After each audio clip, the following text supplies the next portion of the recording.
தித்தி media உங்களை அன்புடன் வரவேற்கிறது. நடிகை கனகா அவர்கள் கேப்டன் விஜயகாந்த் அவர்களை பற்றி ஒரு பத்திரிகையில் பிறந்தநாள் தினத்தன்று அற்புதமாக ஒரு காணொளியாக ஒரு பதிவை ஏற்றியுள்ளார். கேப்டன் விஜயகாந்த் அவர்களை பொறுத்த வரைக்கும் சினிமாவில் நடிக்கும் போது அவரை பற்றி கேள்விப்பட்டிருக்கிறேன். கரடு முரடான ஆளு, அவரை பார்த்ததும் எனக்கு ரொம்ப பயமாக இருக்கும். இருந்தாலும் அவரு கூட நான் கோவில் காலை என்ற திரைப்படத்தில் நடிக்கும்போது எனக்கு ஒரு பயம்தான் இருந்தது. ஆனால் கிராமப்புறங்களிலும் சரி மற்ற இடங்களிலும் அந்த திரைப்படம் எடுக்கும்போது எனக்கு மிகப்பெரிய ஒரு சந்தோஷமாக, எடுத்துக்காட்டாக கேப்டன் விஜயகாந்த் அவர்கள் சில விஷயங்களை எனக்கு கூறினார். எந்த ஒரு விஷயமாக இருந்தாலும் தைரியமாக பண்ண வேண்டுமா, அப்போ தான் நாம் வெற்றி அடைவோம் என்று கனகா கிட்ட கேப்டன் விஜயகாந்த் அவர்கள் சொல்லியிருக்கிறாரு.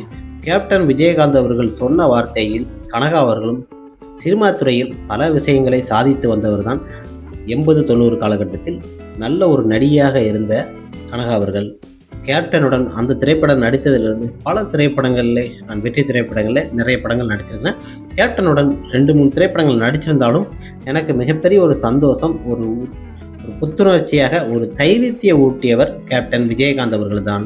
அவரை மாறி எந்த ஒரு நடிகரும் இதுவரை நான் பார்த்ததில்லை.